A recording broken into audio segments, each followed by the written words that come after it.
Magandang buhay sa inyo. Ito, panibagong yugto. Pupunta ako sa airport ngayon. Susunduin ko yung aking client na galing Australia. Si Sir, ito, hinahanap na namin siya. Dito nakita ko na siya. At sinabi ko, kay Mahal, tara, baba na tayo.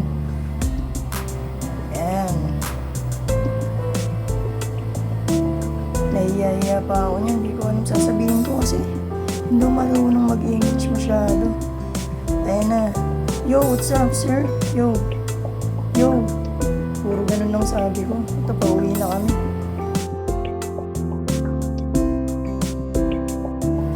At ayun, nakarating na kami dito sa hotel, dito sa Marikina. Dito siya nag-book para mas malapit sa akin.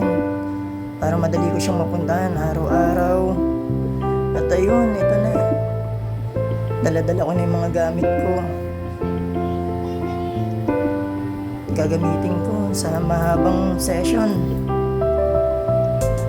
Ayan. Binababa ko na yung mga gagamitin.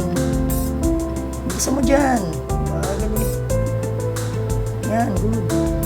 Oh, tapag dyan. Nice.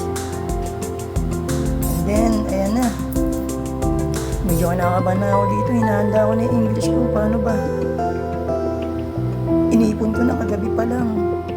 At ayun, pinagbuksan na kami ni Sir. Hello Sir, dito na po ako. At ayun, nag-set up na kami. Katuwang ko pa lang aking Mahal. At ito na ang first session. Nilinyan ko na muna ng bloodline. Para kinabukasan, mas madali na lang sa akin kulayan. Ayan, sige. Oh, sakta mo. Guhita mo pa.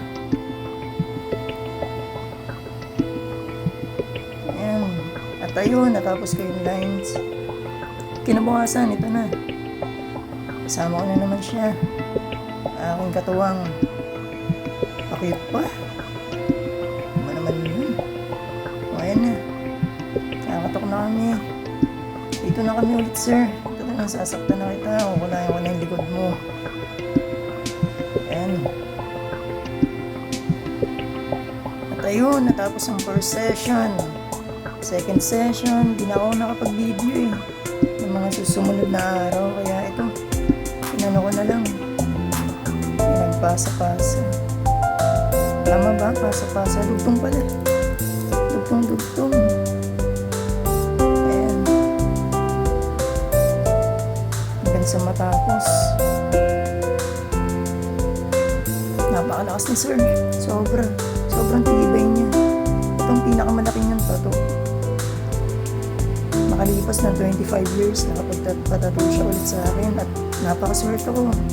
At ako yung napili niya na gumawa ng cobra sa likod niya. At ito, mukha akong masaya. At mukhang masaya naman din si Sir. Ito yung video.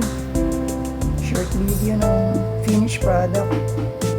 Yung ibang part nagdadry na. Kaya ganyan ang itsura.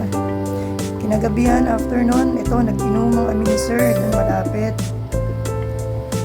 sa hotel. Ito, sobrang lasing ako na ito. At ayan, kinabukasan, hinatid ko na siya. Usap-usap kami dyan. Nagpapaalaman sa isa't isa. Kahit barok yung English, okay na, all goods. Sir, thank you for everything. Lagi kong babaunin yung mga payong ibinigay mo sa akin habang buhay. Sana magkita tayo ulit. Maraming salamat.